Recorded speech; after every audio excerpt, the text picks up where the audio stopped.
নমস্কার বন্ধুরা, সীমার পৃথিবীতে আপনাদের স্বাগত। দুধ ঢালছি, চাল ঢালছি। দেখে কি মনে হচ্ছে? কি বানাবো? ঠিকই ধরেছেন, আজ পায়েস বানাবো। আজ 3rd জানুয়ারি, আমার জন্মদিন। তাই সকালবেলা শাশুড়ি মা ফোন করে বললেন, সীমা আজ একটু পায়েস বানিয়ে খেয়ে নিও কিন্তু। তাই নিজের জন্মদিনের পায়েস নিজেই বানাচ্ছি। জানেন তো, আমার বাপের বাড়ির জন্মদিন পালনের রেওয়াজ নেই। তবে বিয়ের পর আমার শ্বশুরবাড়িতে আমার জন্মদিন পালন হয়ে আসছে। বাড়িতে থাকলে আমার শাশুড়ি মাই পায়েস রান্না করে খাওয়াতেন, কিন্তু আমরা ভুবনেশ্বর চলে আসায় আমাকে নিজেকেই সেই দায়িত্ব নিতে হলো।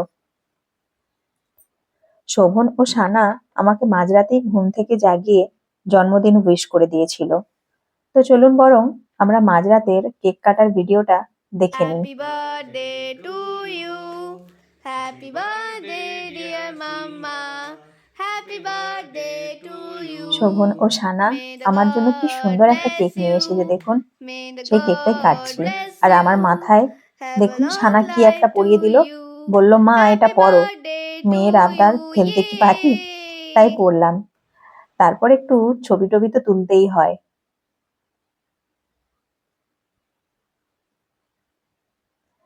যাই হোক, আবার রান্নায় ফিরে আসা যাক। পায়েসটা তো আগেই বানিয়ে নিয়েছি দেখেছেন। তারপর আমি রান্না করছি কষা মাংস।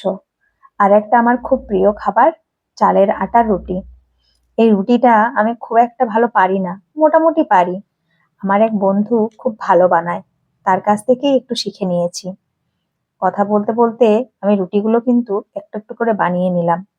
চলুন তাহলে জন্মদিনে নিজের হাতে তৈরি গরম গরম কষা মাংস, চালের আটার রুটি, পায়েস খেয়ে নিই।